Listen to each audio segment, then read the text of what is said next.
y'all, listen, I've been talking about this a lot, and I've been warning the Democrats, and they don't seem to appreciate the problem.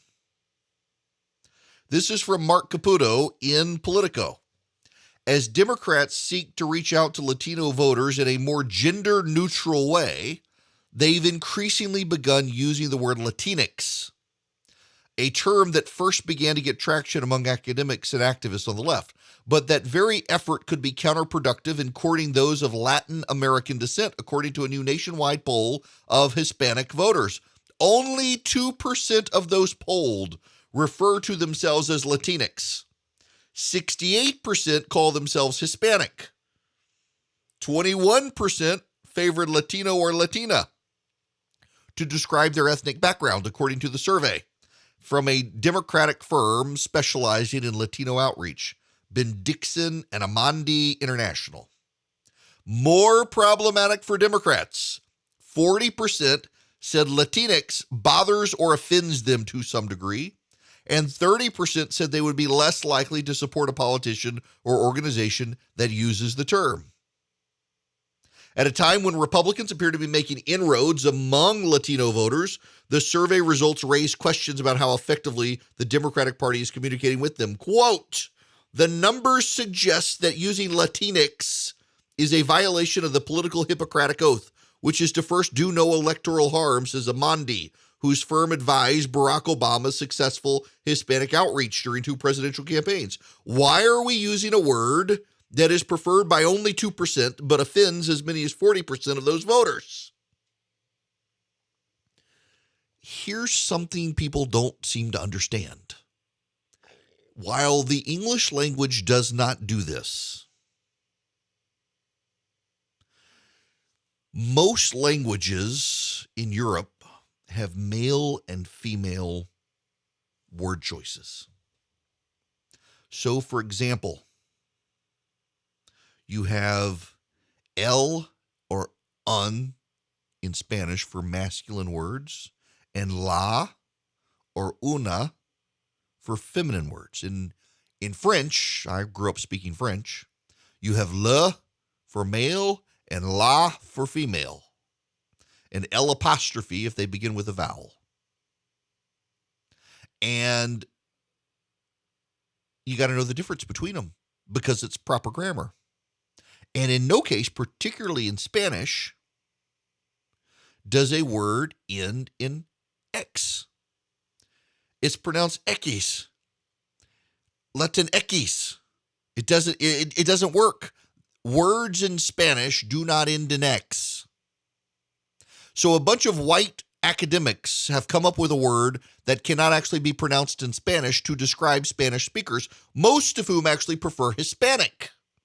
Now, the reason that these academics don't like to use the word Hispanic, which is my default, because most of my Hispanic friends call themselves Hispanic, unless they're from California, then they actually do Latino, and there's a reason there I'll get to.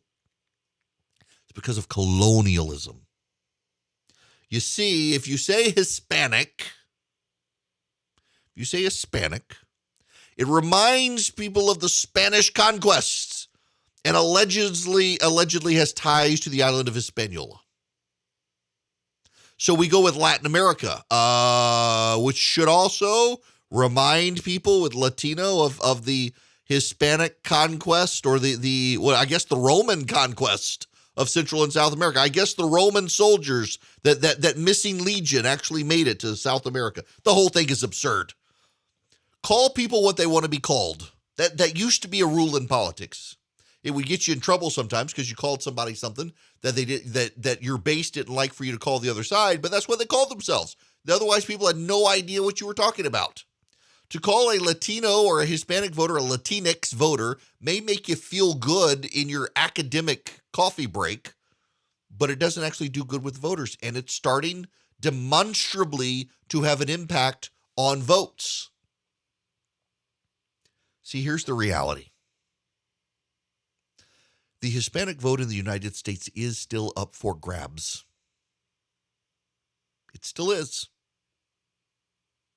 They are the ultimate swing vote right now. But the Democrats need to understand that Hispanic voters are some of the most culturally conservative voters in the United States. And when you call them a made-up word that only white people on the left like to use, it begins to offend them. When you start pushing abortion for all and attack the Catholic Church and its charities and sue the nuns, it offends them. When you make it harder for them to get a job and make it easier for someone to come here illegally when they took the time to come here legally, it offends them. More and more of the Democratic Party's whole base of operations is offensive to Hispanic voters.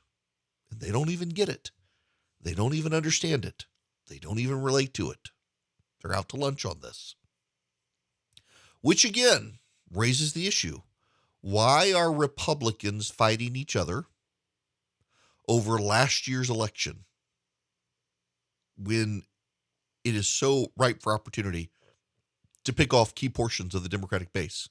People who did not vote necessarily for Donald Trump or began to and didn't actually move forward. It is possible to pick off these voters, but you got to get over yourselves and your grievances for the past. Democratic voters increasingly are rich white Karens, and the black and Hispanic voters who have long been a key part of the Democratic coalition are starting to get tired of the rich white Karens who despise the values of a culturally religious people. The Republicans, if they stop squabbling about 2020 stolen elections and nursing Donald Trump's vendettas against people like Brian Kemp in Georgia and elsewhere around the country, other candidates, they could actually be spending their time picking up these voters. Both sides tend to like to make decisions that hurt themselves. Never underestimate either party's ability to snatch defeat from the jaws of victory. And Republicans right now seem intent on snatching a lot of defeats from the jaws of victory on this stuff as the Democratic Party begins to crack up over stupid words like Latinx and phrases like pregnant people instead of pregnant women. My gosh, my daughter on Friday noticed that the CDC, she was pulling up symptoms of flu and the like, and transmission of flu, and noticed that the CDC website had changed the phrase pregnant women all over its website to pregnant people, and it offended my daughter.